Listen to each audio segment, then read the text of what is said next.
shit.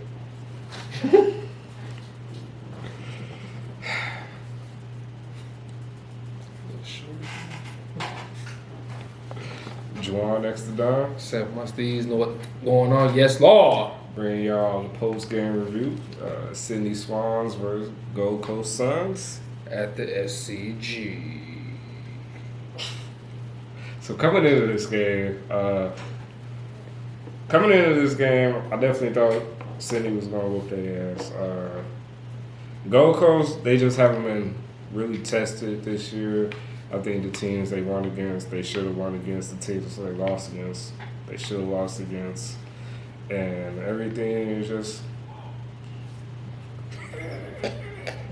everything is just... I don't know. Gold Coast is a middle of the pack team, and they lose to the higher teams, and win against the lower teams. I mean, it was a pretty simple pick for me. So, and Sydney was at home, and I think they were just a problem at the SCG. So I definitely was just thinking Sydney that year. So coming in for me, I wasn't really expecting to ass whoop as much, to be honest with you. Sydney has they were on a bye this last week, but the 2 weeks before that, they were definitely looking shaky, to say the least. So I wasn't really convinced. They lost to Richmond, and if you lose to Richmond with an injured side like that, you definitely lose to the Gold Coast Suns, considering the midfield that they have. So I was, and considering that Gold Coast had been playing pretty straight this season, I was more under the impression that this would be a decent game, to say the least, some type of competitive. And I do feel like Gold Coast may be middle of the pack, maybe upper middle of the pack team, contending for the 8. Maybe can sneak in this year, maybe they can't. So yeah, I was expecting, but okay. So to say all that, I think that with Sydney at the top of their game, I do think that Gold Coast wouldn't be able to compete. I just didn't know what type of Sydney team that was going to show up today, and so that's kind of where I was at coming into this week. Hell yeah! So getting into the game itself, pretty sure first quarter Sydney was looking real convincing. I think they had a great start to the game.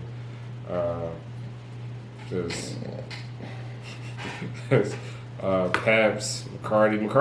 I've been really liking McCarty this year. I think he's become a very important part to their forward position, their forward line, if you don't mind. Paps, he's been doing this thing, but yeah, just as a team, Sydney was just looking real convincing in the first quarter. I think they kind of fell off a little bit towards the second. They were actually goalless the whole second quarter, but third and fourth was just all Sydney. And it was pretty much an ass whoop, except for the second quarter. So you just kind of just sit. All right, so from Gold Coast perspective, so it looked like more so Sydney was able. All right, so I think the pressure was pretty good from Sydney for the first quarter.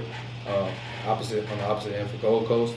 I think Gold Coast, they did find some of the footy. It was just they weren't able to get that shit on the outside at all, whereas Sydney was on the complete opposite, where they were able to find uncontested marks, and their ball movement just looked pretty good in the first quarter. And I think the opposite happened on the second quarter, where Gold Coast was able to find a lot more of the footy and be more effective with it, rather than just chipping it sideways or even not even be able to get it on the outside, compared to Sydney.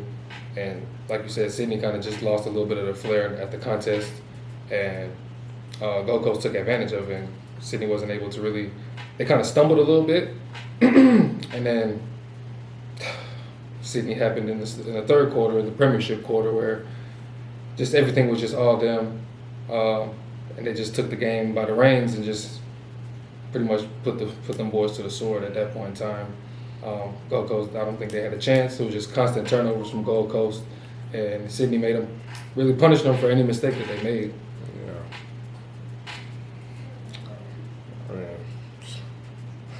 I don't know for us, guys. It wasn't.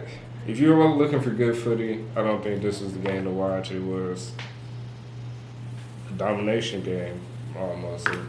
I want to say Gold Coast made it look like Sydney was just on the practice field, but Sydney was beating them in most aspects of the game. Just the inside 50 numbers were just all stats were like in favor of Sydney for most of the game, and you just can't win games like that, Gold Coast. They just don't got enough talent on their side to keep up with the star-studded Swans, if you don't mind. Yeah. I think this did kind of look like a typical Gold Coast game.